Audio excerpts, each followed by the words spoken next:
Good morning and welcome to Hudson Institute. I'm Olivia Enos, Senior Fellow here at Hudson, and it's my pleasure to welcome friends old and new, both in the audience and on the stage, to discuss the threats to digital rights in Hong Kong. I know that we're here today primarily to discuss digital rights, but as the report notes, digital rights and broader threats to human rights are very much so interconnected. And I would be remiss if I did not acknowledge at the outset that we're on the precipice of some very important developments in Hong Kong. Next week, we are expecting the verdicts to be handed down for the Hong Kong 47. Many of these folks are household names like Joshua Wong, Benny Tai, Gwyneth Ho, and others, and many others are not. They're a bit more obscure. But each and every one of them are true heroes whose time behind bars are not meaningless, but are remembered and incredibly, incredibly important. We're also on the precipice of the trial for Jimmy Lai resuming. And both the trial of the Hong Kong 47 as well as Jimmy Lai's trial represent critical junctures where the US and other countries around the globe should carefully consider their policies toward what we now know is a very changed Hong Kong. I doubt that many of the Hong Kong 47 or Jimmy Lai could have ever anticipated how quickly their lives would have changed and how the city-state that they love and devoted their young lives to defending would fall into precipitous decline. These brave Hong Kongers serve as a very vivid and a physical reminder of the need to stand guard over the civil and political liberties under threat in Hong Kong. And it's from that vantage point that I want to start our discussion today. When we think about digital rights or closed information environments, Hong Kong did not top the list of countries that we historically thought about. Most of us think of China and their infamous Great Firewall, or we think about North Korea, Iran, Russia, or other closed information environment spaces. But after the national security law went into effect in 2020, Hong Kong has become a place where digital rights, as well as other human rights and civil and political liberties, are increasingly under threat. Woo! Well, that's one way to start the panel. In my friend Anouk's first of its kind report, she documents some of the concerning trends threatening digital rights in Hong Kong. She recounts websites being banned, individuals imprisoned on politically motivated charges for their social media posts, and other incredibly concerning trends that demonstrate just how far Hong Kong has fallen from its former freedom-loving status. This new Hong Kong Watch report, which we have right here, is called Invisible Decline: Violations of Digital Rights and Their Impact. And it's especially timely given that we have a new administration and new members of Congress coming to the helm here in the US. What I really appreciate about the report, Anouk, is that it's not merely descriptive, which of course is certainly helpful, but it also outlines a number of different policy actions for the new administration and Congress to consider. Many of them are longstanding priorities for those of us who have been fighting for freedom in Hong Kong, including revoking the special privileges and immunities for the Hong Kong Economic and Trade offices, greater sanctions, especially over the role that individuals in Hong Kong are playing to undermine digital rights there, and also critical support, because I think we focus so much on government that we often forget the critical support needed for civil society, the media, and even tech companies as they seek to navigate this new normal in Hong Kong. I don't want to spoil all the details of the report, so without further ado, we have a rock star cast of individuals who are joining me on stage here at Hudson today. So I'm going to go ahead and introduce them, and then we will go ahead and kick off the panel. So starting first with my friend Anouk Wear. I'm so glad you chose Hudson for the launch of this incredible report. Anouk is both a research and policy advisor at Hong Kong Watch, based here in Washington, D.C. She is from both Hong Kong and the US, and after obtaining her BA in social anthropology from the University of Cambridge and her LLM in public international law from Leiden University, she worked as a professional researcher and translator on topics related to international law and human rights in China, including the Uyghur region, And Anouk focuses on cultural rights, freedom of expression, digital rights, of course, labor rights, and democracy. And she has proficiency in both English, French, Cantonese, and Mandarin. I actually didn't know that until I read your bio. That's very impressive. Next, we'll hear from Ambassador Derek Mitchell. Derek Mitchell is a non-resident senior advisor to the Office of the President and the Asia Program at the Center for Strategic and International Studies, or CSIS. From 2001 to 2009, he served as a senior fellow with the International Security Program and director for Asia projects, and he founded CSIS's renowned Southeast Asia program. He also previously served as the president of NDI, the National Democratic Institute. Ambassador Mitchell boasts a more than 3-decade career in the U.S. government, including terms of service both at the U.S. Department of State and the U.S. Department of Defense in roles including the first ambassador to Burma or Myanmar in more than 22 years, is that right? That's right, yeah. And the special representative and policy coordinator for Burma, holding ambassador rank. He also spent time at DoD serving as Principal Deputy Assistant Secretary of Defense for Asian and Pacific Security Affairs and the Acting Assistant Secretary, for which he was awarded the Office of the Secretary of Defense Award for Distinguished Public Service, in addition to several other notable positions that he held as well. Then we will turn to Yacho Wang. Yacho is a research director for China, Hong Kong, and Taiwan at Freedom House, leading the organization's research on human rights issues within China and the Chinese government's global influence. Prior to joining Freedom House, Wang was senior China researcher at Human Rights Watch, where she worked on issues including internet censorship, protection of human rights defenders, and women's rights. Before her time at Human Rights Watch, Wang worked on press freedom issues in China and other Asian countries for the Committee to Protect Journalists. She was born and grew up in China and has a master's degree in international affairs from George Washington University. And last but certainly not least, we have Joey Su joining us. Joey is a human rights advocate now based in Washington, D.C. She played a vital role during Hong Kong's pro-democracy protests of 2019 as a student leader, organizing on-campus and citywide protests. She also co-founded a student coalition that focused on international advocacy efforts for Hong Kong.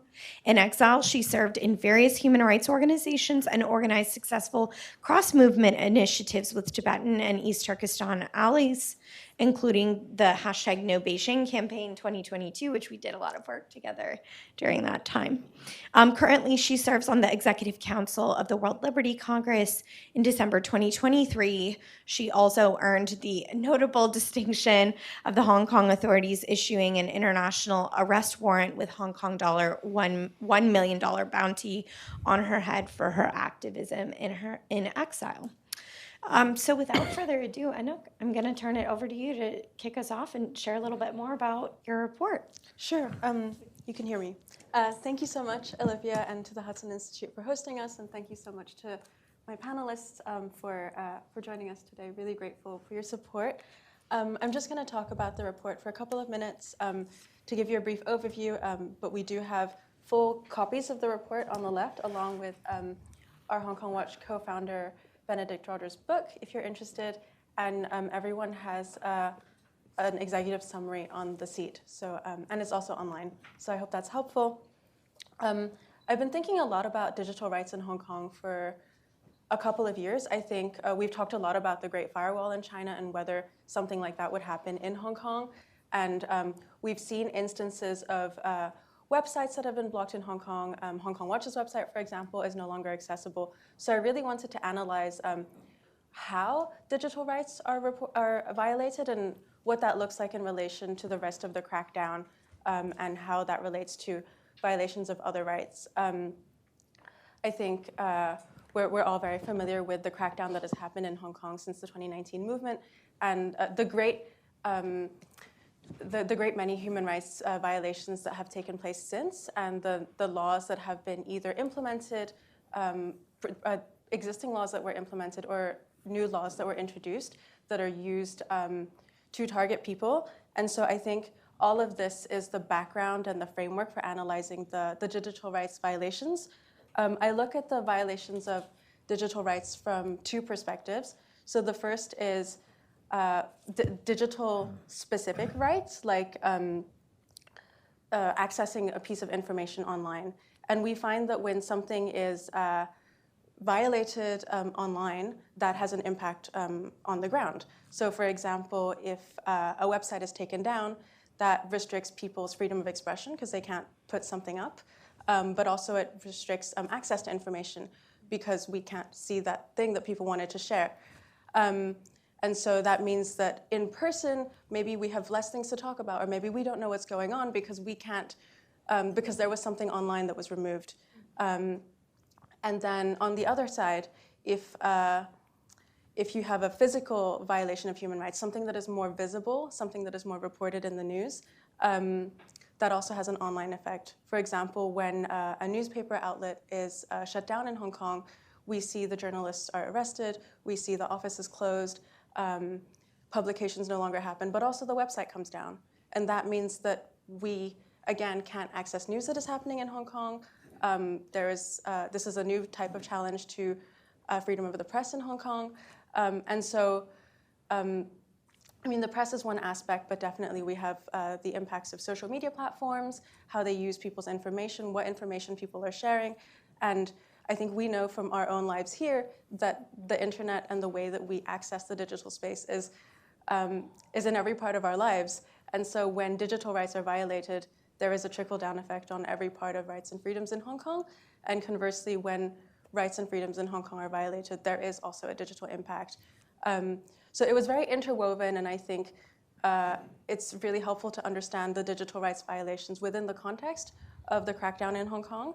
But then I think the next step to analyzing this is how we see the internet as something that crosses traditional boundaries and borders, and how the internet is something that brings us together internationally.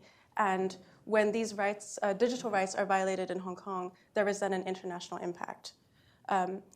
I think that's seen in two main ways. I think for people like us who are focused on Hong Kong, who are researching Hong Kong, there is an increasing challenge to communicate with people in Hong Kong because we do that digitally, and we want to make sure that everyone is safe.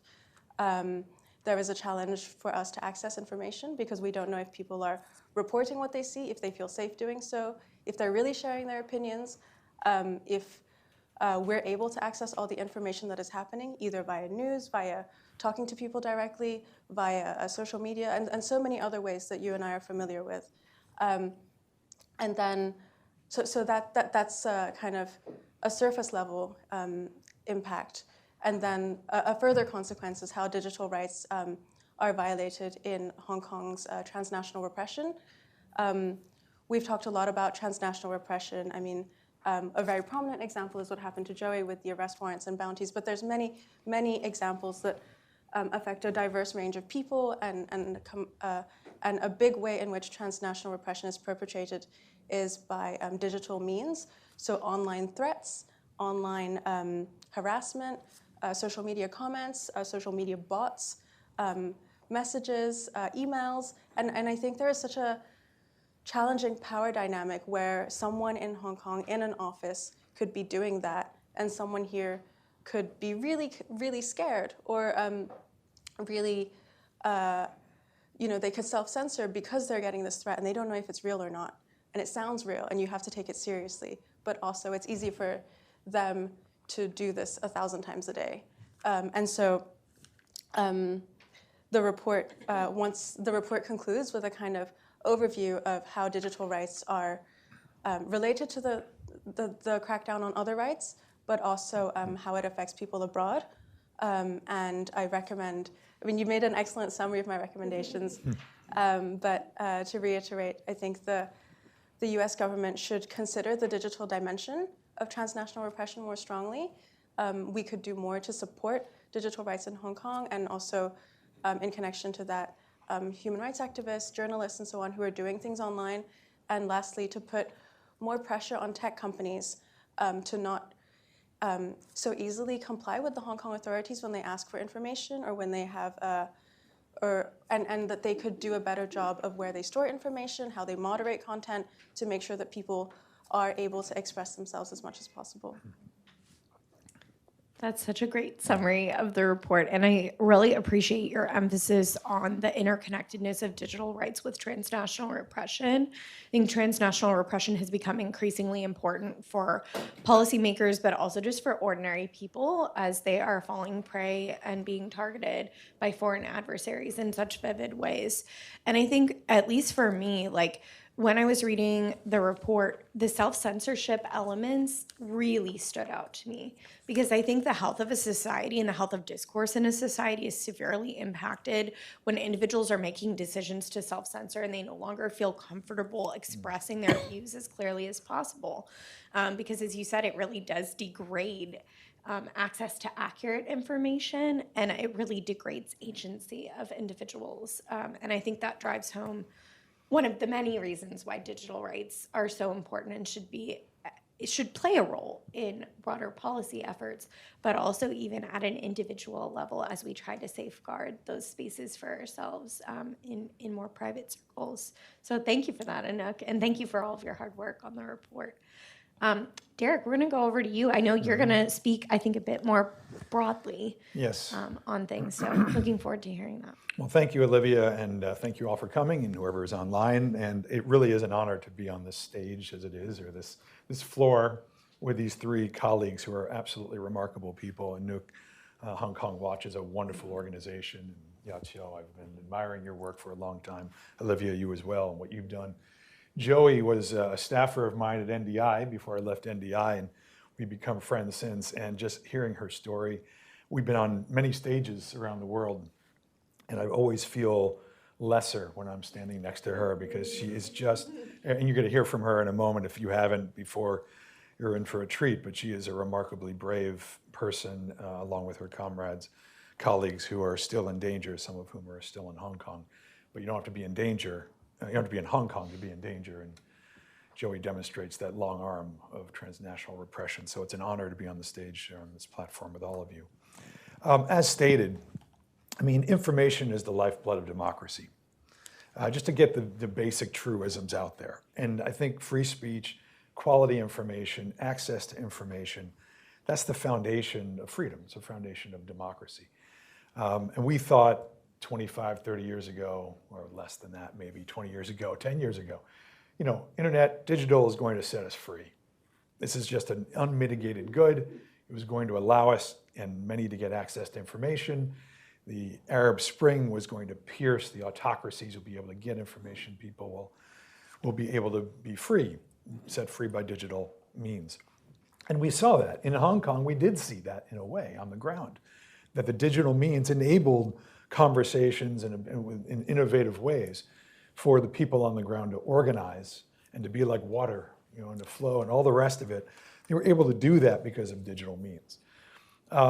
But those who care about democracy are only a subset of those around the world. Those who recognize the danger very quickly caught up and figured out pretty quickly how they nailed Jello to the wall, how they were able to use the digital means for autocratic ends. And if information and free speech and access to information is critical for democracy, those who are hostile to democracy, hostile to freedom, realized they had to get a grip on this particular problem, and they've been moving out aggressively ever since. Hong Kong is just sort of a harbinger of that. Hong Kong is in context of many things happening elsewhere in the region that are of concern to all those who care about freedom. That means, you know, the issues of controlling information, of censoring, of using digital means to surveil, because now they didn't allow, but we were so eager to be digitized, to be online. We have, right now, I have my iPhone in my pocket. We are walking around surveillance objects for those who want to use that to track us, to listen to us, and to suppress us, to arrest us. We have sort of engaged in that and welcomed that and walked into that somewhat blindly over the years. Even when I was ambassador in Myanmar, in Burma, I saw how Facebook was enabling speech, but I also saw how it was very quickly used to build division and hate and distrust among people. So it is our challenge to figure out how do we overcome that. But you see it in so-called democracies around Asia and around the world, that this idea of national security, the national security law, the SDSL, these ideas of where's the line between security and free speech? And governments are more and more drawing that line lower and lower by saying lèse majesté. You can't say these certain things, whether it's in Malaysia or Thailand, or these things are subversive because they're encouraging criticism. And criticism, when is criticism allowed, when is it not? Those lines are blurry, even in our own societies, of what is security and what is not. These are hard questions. But you're seeing more and more of these lines being drawn on the issue of national security. So what is happening in Hong Kong is kind of a model. And behind a lot of this, of course, is, you have to call it by its name, a lot is driven by China and by other autocrats who see in this, they're shaping a world that conforms to their interest. And people talk about China being the defining challenge of the 21st century. I actually put it differently.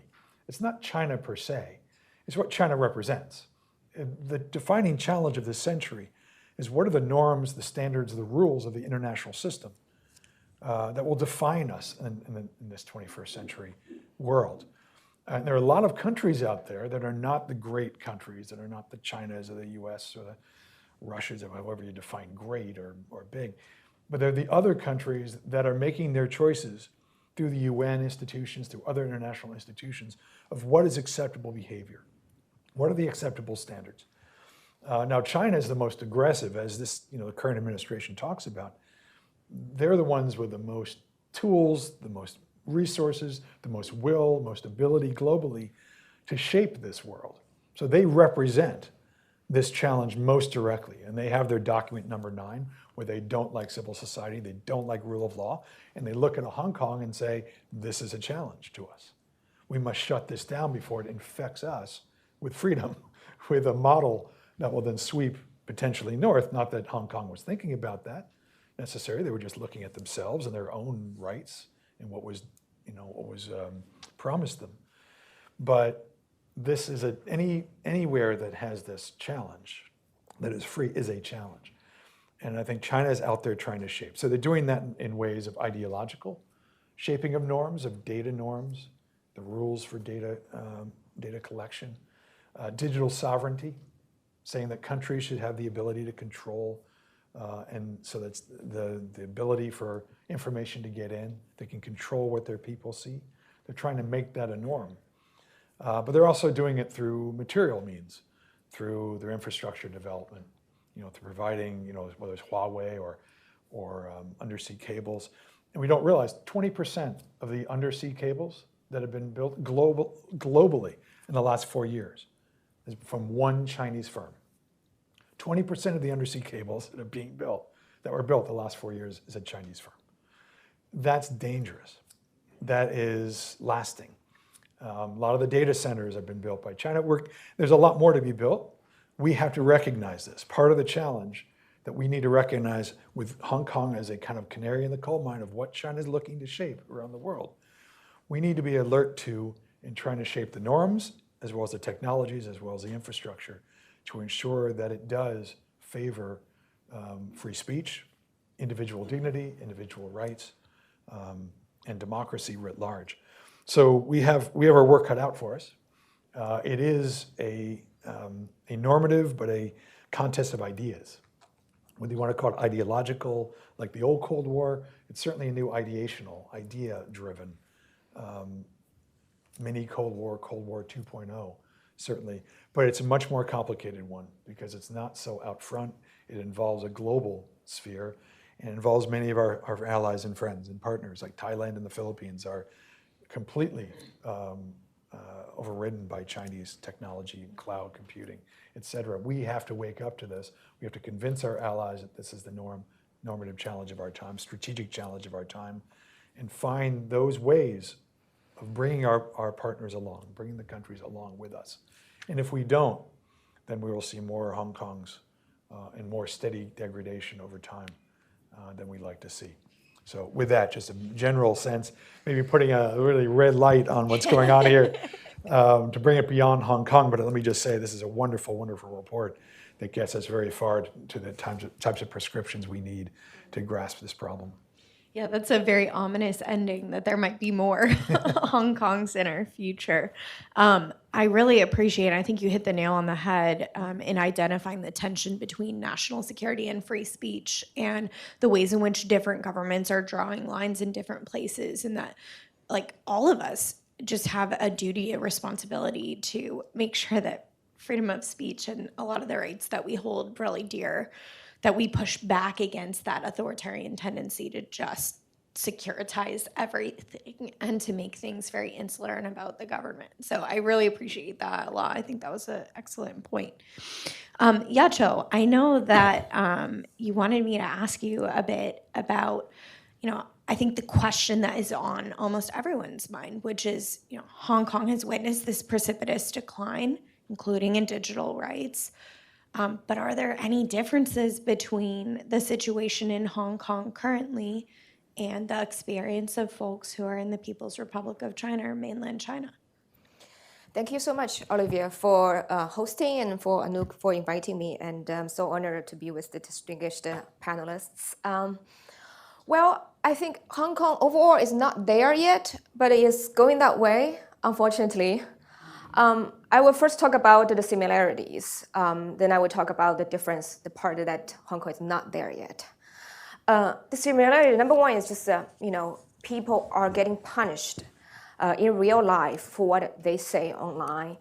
In the report, Anouk gave an example. A case study is on the song, the unofficial anthem, "Glory to Hong Kong," and there have been cases of people who posting song on YouTube and then got sentenced to jail time for doing that. I mean, that's just an example. There are many other people for, speaking, just criticizing the government, and then they are in jail for doing that. Whatever, inciting subversion, incite independence, all that kind of. Bogus crimes. This is very similar to what has been happening in China for when CCP started to rule the country. Before the actual imprisonment, then there are also the harassment, the intimidation by the police, that kind of physical punishment for online speech is getting more and more prevalent in Hong Kong. Which lead to another similar phenomenon, which both you guys have talked about, is self-censorship. And this to me is very, very truly sad. Because I grew up in China. I was born and grew up in China. You were born into the environment that people were so afraid of talking about anything. When anybody who grew up in China would have the experience, like at a dinner table, when you ask your parents a question about the Cultural Revolution, the Tiananmen Square massacre, your parents try to shut you down, or try to kind of paint it, like, let's not talk about this, even during a dinner table. That's happening to in China for a long time, and I'm observing this happening within the Hong Kong community. I have a good friend. She's now in America. She told me her family is all in Hong Kong. She said, when I do video call with my family in Hong Kong, we don't talk about politics. When I wanted to mention politics, my mom tried to, quite divert the conversation away from the things, from political topics. That's the kind of self-censorship atmosphere that is encroached into your private life. This is very sad. I was in Hong Kong when I was in 29. I mean, the repression is bad. People are going to jail, people are protesting, but there was so much creativity. People were angry. People are frustrated, but they were together, we were going to fight together. People are still trying to express. That kind of a spirit was there. But now I'm feeling, the spirit was kind of slipping away because of the years and years of ongoing, unrelenting repression. And when I talk to friends in Hong Kong, and they were like, "Oh, I don't want to talk about it." Just this sense of resignation. It's just disheartening. as a mainland Chinese person, I always feel it's not just, when you know you have something to say, you are afraid you can't say, that's self-censorship. But when thinking about something and you can't say, then you kind of try to avoid thinking about it. Because thinking about it, then you can't say it. It makes you frustrated. You're like, why I'm living in this society, I can't express yourself. Then you're avoiding thinking about it. Then you're kind of losing your critical thinking ability, your independent thinking ability, even without knowing. I think this is really, what's happening in China after all these years. Some people don't even know, I am suppressing myself, I'm self-censoring myself because I don't even have the desire to even think freely. So I'm sorry, I'm just becoming, like saying something that is really depressing. But this is something that I'm observing. And, we are having this conversation here. We need to fight back that kind of a trajectory. It's not inevitable, right? In terms of difference, I think, the infrastructure of internet censorship is still very different.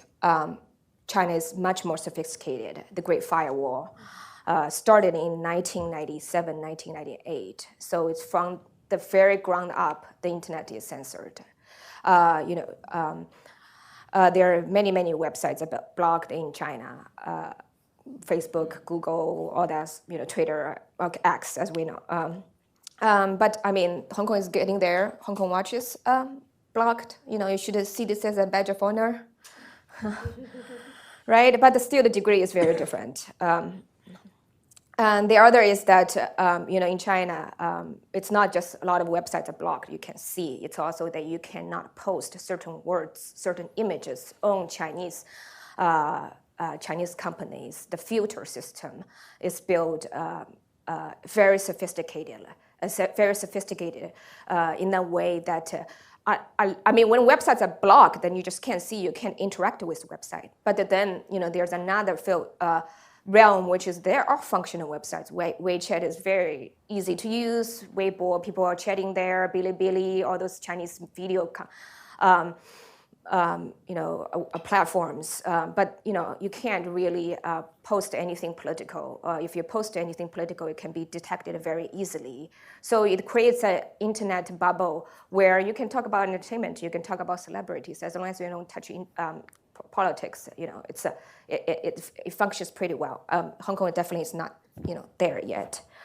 I think another big difference is that most of these companies, especially social media platforms that are operating in Hong Kong, are popular in Hong Kong, are still run by foreign companies, which provide a layer of protection that Chinese users in China don't have.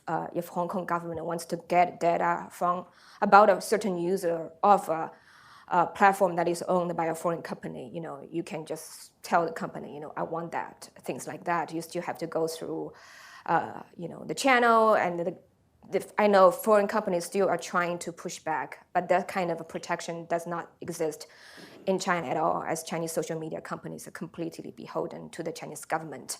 In fact, all Chinese social media companies or any kind of websites that the police has a unit inside the social media company, so the monitoring is very, very direct. I think those are the other thing I want to mention is the real name registration in China. If you want to log on to any websites, if you want to have any accounts, it's attached to your phone number, and your phone number is attached to your real identity. In a way that in China you just cannot escape being identified online for being who you are. Hong Kong is not there yet, but we'll see what will happen. Just as I said earlier, we're having this conversation as part of resisting the trajectory. Love that. Yeah, Cho, I was really struck when you were sharing some of the more personal elements of self-censorship, and it just really stood out to me that on a very personal level, it's a stripping of identity to self-censor. Because if you no longer feel comfortable with your own thoughts and you think about, is that a permissible thought to have? Is it even worth having that thought? it changes your thought patterns so dramatically. So I appreciate you sharing that, but also pointing out some of the differences between the experience in the PRC versus Hong Kong. Well, as Ambassador Mitchell said, certainly last but certainly not least, Joey, looking forward to hearing from you. Sure. Can you all hear me? All right. So thanks again, Olivia, for organizing this, and such a privilege to be sharing the space with Yachiro, Derek. Some of you might know that previously worked for Hong Kong Watch and now works for NDI. So it's a lot of pressure, having my former boss watching me and another one. There's no pressure anymore. That is true.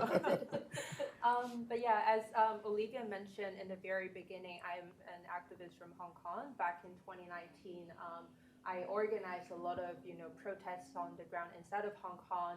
And some of you who have been paying attention to our movement would notice that digital tools played a really, really significant role in the organizing of our movement. You see Hong Kongers, posting event information online on Facebook and then gathering thousands of people the second day in districts in Hong Kong, protesting, really asking for that right of Hong Kong to be respected. And then, all of a sudden, since 2019, as the government realized the powerful impacts that digital tools can do to our movement and in terms of organizing that mass public momentum, they have really taken actions to crack down on that momentum. And as Olivia mentioned, after in last year in December 2023, I myself, along other Hong Kong activists, including Francis, who I think is also in the audience, was being put on a wanted list by the Hong Kong government, along with a $1 million Hong Kong bounty being placed on our heads. And obviously, what we have seen after that was a massive flow of harassment, threats, including death threats being sent to us in a very coordinated way across social media platforms, including on Twitter, Facebook, Instagram, really any platform that you can name, we have received threats from that. And I think what this scenario is really reflecting is that a lot of us have been talking in the past few years about how the Hong Kong government have been utilizing the national security law and now the safeguarding national security ordinance, which is also known as Article 23, to persecute activists on the ground and to, in an attempt to deter dissent overseas. However, I think, yes. Is it working better? Yeah, I think obviously there has been a lot of discussions going on in Washington and also in other policy-making institutions about how legislations like these have been weaponized against Hong Kongers. But something we don't talk about very often is also how beyond this practice of the Hong Kong government weaponizing these laws and ruling Hong Kong by law, something that we don't talk about very often is also how they have been manipulating digital tools like this through invading and violating our digital rights, have been promoting that kind of self-censorship in an attempt to rule Hong Kong by fear. That is not something that we have talked about very often. So I really appreciate, Anouk and Hong Kong Watch taking a first step into initiating this conversation. And I think something that Anouk also mentioned in the report is also about how this practice of violation of digital rights really transcends beyond borders. We often talk about how the national security law, the Article 23, has a extraterritorial effect. But what we don't talk about is how the Hong Kong government have been compounding the impacts of these legislations through the oppression of digital rights and digital space beyond the borders of Hong Kong and China. We see overseas activists like myself receiving harassments and death threats on a regular basis. And when I talk to a lot of Hong Kong diaspora organizers, and as in why they have chosen to take a step back after our cases, after activists like me being put on the wanted list, it is very often not because of the political persecution that they fear. They don't fear getting arrested when they return to Hong Kong because they don't have plan in doing so. What they really fear and what has really deterred them from continuing organizing is that impact of these digital harassments online. They are not prepared to, be subjected to organized smear campaigns on Twitter, they're not prepared to, face these challenges of, receiving death threats and having to, contact the FBI for protection in their daily lives. So I think this is something that really lacks discussion in Washington, D.C. and in other policymaking institutions, which I think is really important, area that we should continue to talk about. And another thing that I would also like to bring up from an activist perspective is also about our movement sustainability and continuity. Olivia would know this from her experience of working in the North Korea field, when information is so blocked out, when that information flow and channel is completely dismantled, it is very, very hard for activists like us in exile or for people at international nonprofit organizations or for legislators in the Congress to really work on concrete, impactful legislations that would benefit the diaspora, but then ultimately, contribute a positive effect to the people who are on the ground. When that information flow is being cut down and dismantled, when that digital space no longer exists as a resource for activists like us in exile to, retrieve information, all that we can do is to operate based on assumptions that we have of what the political situation is like in North Korea, in Hong Kong, in other closed spaces. So I think that is also why it is so important for us to initiate conversations like this right now, so we can actually talk about how we can contribute as civil society actors, as policymakers, to ensure that that channel is being rebuilt or protected in some sense, so we can make sure that our advocacy overseas and outside are corresponding to the demands of people who are still inside of Hong Kong. With that, I'll stop here. That's great, Joey. I was just thinking as you were speaking about how, transnational repression, digital repression, all serve as reminders that threats to human rights in another country are not merely international problems. They are ones that overlap very much so with our domestic context. And I think too often, lawmakers, politicians forget about that element and think, oh, this is just something that's affecting us overseas. It's not actually coming home to us. But your own personal experience being targeted by the Hong Kong government and many of the examples that you listed demonstrate just how repression is not limited by borders whatsoever. So I really appreciate that. So we're going to open it up to audience Q&A. I'm going to take moderator's prerogative to give everybody a minute to think about what their questions are. But when you ask a question, I ask one, that it actually be a question, and two, that you identify yourself and your affiliation for our audience's awareness. So I just very, quickly, doesn't need to be long answers. I just wanted to ask the panel if there's one thing that either the US government or the international community or even individuals could be doing to push back against digital repression and threats to digital rights, what would it be and why? I know it's a little bit of a loaded question, maybe not so easy to limit to one. But. I could start with a more individual answer, and then maybe my panelists can have more government-facing answers. I think it's really important for the diaspora and people that work with the Hong Kong diaspora to have high digital literacy, so we can understand what the risks are, secure encrypted forms of communication, so that we can maintain communication with people in Hong Kong in a way where it is secure, where people feel good about it. I strongly agree with what Joey said, and I think the flip side of that is if people in Hong Kong cannot communicate, and we don't know what is happening on the ground, and we're not doing advocacy that is relevant, that is a win for the CCP, and we have to prevent that. And so we have to find ways of supporting people in Hong Kong. I've been to workshops where people were given new burner phones, and we were taught how to make encrypted email accounts. We were taught how to auto-delete our messages, how to use more complicated authentication methods, so that we could feel good about what we were doing. We could feel informed about the security measures that we were taking, and then behave accordingly. And I think that's maybe a personal way where we can feel like we're doing something different. Yeah. Yeah, Derek? there's probably not just one thing they can do, but the one big thing that we should be doing is calling it out when it happens and then holding folks accountable. When we see it, figure out ways that we impose a cost on those. We need to trace it, find out where it's coming from, and hold folks to account, and then tell our allies, tell our partners.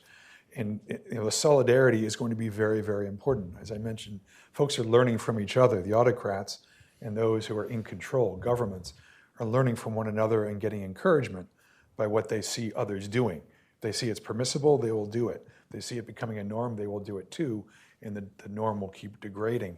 There has to be, I think, US and other governments need to promote a different norm, hold accountable those who are invading our law, violating our law or other laws in our space, and impose a cost on that. That's just one broad thing that government can do in a generic sense, and many other things can be done. That's great. Yeah, Cho. My message would be directed at companies. As I mentioned, most of the popular social media platforms, messaging apps are still operated by foreign companies. Apple, who has huge business inside the country, inside China, has been censoring so many apps. Any kind of you can't find a VPN on a Chinese iPhone inside the mainland. You can't access New York Times app inside the mainland. Hong Kong is still not there. So foreign companies need to push back. There have been some pushing back. I mean, the Glory to Hong Kong, is that the actual name? Yeah. The song, I mean, the Hong Kong government want to stop the spread of the song. There are some pushbacks overall. Some compliance, some pushback, but there are some leeways the foreign companies can do at this point to still make an effort to push back. And companies like Google, Apple, Meta, they all pledge we comply with international human rights law, we uphold the freedom of speech, and if you say you do, then do it. Yeah. And I think that I would say that could easily be an overlooked aspect of Anouk's report, but there were several recommendations directed specifically at the companies, and I think that's really valuable to include them in the discussion. Yeah, I will start with a very low-hanging fruit. For the past year, the Hong Kong diaspora community in Washington, D.C. and elsewhere have been advocating for the certification and really monitoring of the Hong Kong economic and trade offices. Essentially, over the past few decades, these offices, including one in Washington, D.C., one in New York City, and one in San Francisco, have been operating as this extended branch of the Hong Kong government and essentially the Chinese Communist regime into not just talking about trade, business, but essentially monitoring, infiltrating, and organizing harassment campaigns against Hong Kong diaspora activists. We've had diaspora colleagues whose organizations have been, spied on by Hong Kong Economic and Trade Offices in Washington, D.C. The Hong Kong Economic and Trade Office Certification Act passed the House in September earlier this year by 413 vote versus 3 vote. It's now stuck in the Senate, so something that we can really concentrate our effort on during this lame duck period would be to push for the Senate to pass this HAETO Certification Act and then to stop essentially this extended branch of the Hong Kong government from continuing to invest their efforts into this violation of our digital rights overseas in America. And obviously for those who are in the diaspora elsewhere, that is a very low-hanging fruit that we should be doing. And then in a broader sense, I very much agree with what Yachu have just said, and obviously what Anouk have recommended in the report, which is on the point of holding foreign companies accountable. Yachu talked about the example of Glory to Hong Kong being asked by the Hong Kong government to be taken out from YouTube. That actually happened. That was also, taken out of the shelf from Spotify website websites that are stored on U.S. servers, including the website of our Diaspora Media Flow Hong Kong. That was also banned. That was also, canceled in Hong Kong by the request, per the request of the Hong Kong government. So how are we going to hold these foreign companies accountable? I think that is a very important question that we need to be talking about during this administration as well as the next one and the future ones. And I think, all the panelists here have talked about how this violation of digital rights by the Hong Kong government and obviously by the Chinese Communist regime really transcends borders. So I think what we really should be doing is that, in our conversations about national security, for example, it is important to embed this conversation about how digital rights has been exploited and violated. These conversations need to happen together in parallel so we can come up with this comprehensive framework with actually dealing with the problem at hand. I'm so glad you brought up the Hong Kong Economic and Trade Offices because there is pending legislation on it, and they have been such perpetrators of transnational repression here in the U.S., but also abroad. And I think that if the U.S. were to take an action, you would see a trickle effect where others around the globe would either be closed or at least have special privileges and immunities revoked, because Beijing should not have two different forms of representation here in the U.S. In the form of these Hong Kong Economic and Trade Offices. And I know, at least for me, a lot of people forget that the legislation was originally introduced by Senator Rubio, and now he's going to likely be Secretary of State. So I think that does give some confidence that maybe Hong Kong will be an area of priority for the next administration. Okay, I want to open it up to questions. I think Lisa over here. And please wait, our wonderful staff are coming to give you. Hi, I'm Lisa Hannett from Booz Allen Hamilton. I really appreciate all the work that you all are doing, so important. I just wanted to ask a question about the intersection between digital transnational repression and real-world transnational repression. We were talking about how people get death threats and horrible statements online, but it's not just confined to there, right? Can you talk some about the San Francisco Xi Jinping's visit, the protests there where people were attacked, and are we seeing connectivity between what's being sent online and real world harm? I'm happy to answer that, and I think Joey will have follow-up comments. I think, that's a really great question. Thank you so much.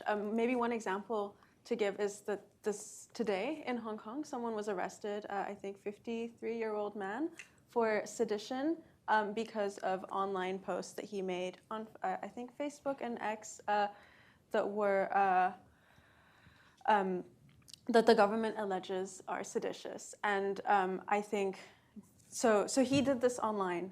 We have the freedom to post whatever we like online within, apart from very extreme limits. And this man in real life is now behind bars. So that's very real. And I think we've seen a lot of examples like that. In the report, I wrote one of the earliest and very chilling examples, which was of a student who was studying abroad in Japan. So in Japan, she wrote Facebook posts. She has a very small number of Instagram and Facebook followers, actually. She's a very normal person. And she was arrested, and she spent time in jail, and she's 23 years old. I remember when I was 23 and I had, political things I wanted to say online, and nothing happened. I think this is what the internet is for. We just express our opinion, and that should be normal. And so I think in the case of Hong Kong, we're seeing more and more examples like this. People actually ending up behind bars, but also other people in real life not doing things. Maybe I'm not going to buy that politically sensitive book. Maybe I'm not going to go to that talk. Maybe I'm not going to go to that event where someone sensitive is speaking, because I don't know what might happen. I don't know if there's surveillance, if there's CCTV. And so I think there's a very broad range of real life consequences, but they're very serious, they're degrading. I think I wanted to also add that from the business perspective and Hong Kong's general environment, the Hong Kong government continues to say that the situation is as normal and that it's a safe environment, but it's absolutely not. I think all of these examples present Hong Kong as an increasingly challenging environment just to live in, but also for business. Yatio mentioned the digital rights landscape in the mainland, and this year Hong Kong passed legislation requiring people to use their real name when they register for phone SIM cards. So I think we're going to see more and more measures like that, which will track people and make it more difficult to have secure online activity. And we saw this year, I think, the US government issued an updated business advisory on Hong Kong, which highlighted the business risks of the national security law and the Safeguarding National Security Ordinance. I think earlier this year, Deloitte also recommended that their staff use burner phones. I mean, there's a very, very long list of examples, but I think that's also a different dimension of the real world impact.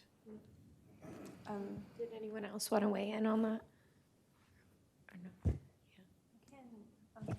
I would just add very quickly, when we often talk about transnational repression, we also see how that is being perpetuated, against activists like me who are the targets on the receiving end of that. But we've also been seeing very frequently how, through the San Francisco example, how the Chinese Communist regime has been utilizing these digital tools, including WeChat, other social media platforms, into coercing, for example, Chinese overseas students into becoming part of that transnational repression scheme. When we talk about TNR, something very important that we need to realize is that a lot of the times, those who are on the perpetuating end of these TNR activities are not essentially all state-affiliated actors. Not all, are being paid by the Chinese Communist government who are United Front agents. A lot of them are, overseas students who have to do this, who have to be part of the scheme, or they're not going to get their visa renewed, or they're going to have their scholarship being retracted by the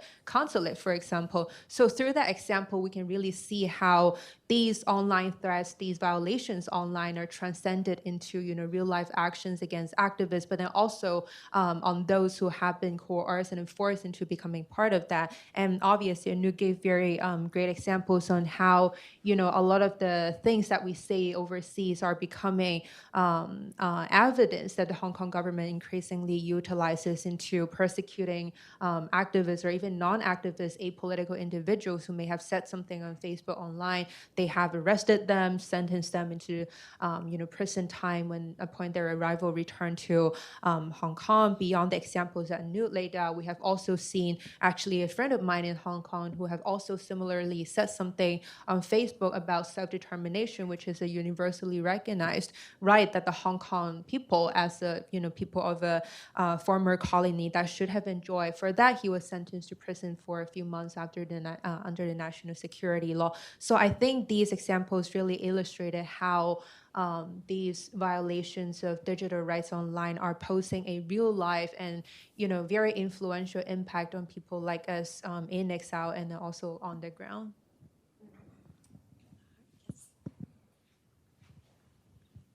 Thank you. Raquel Ledger with Amnesty International USA.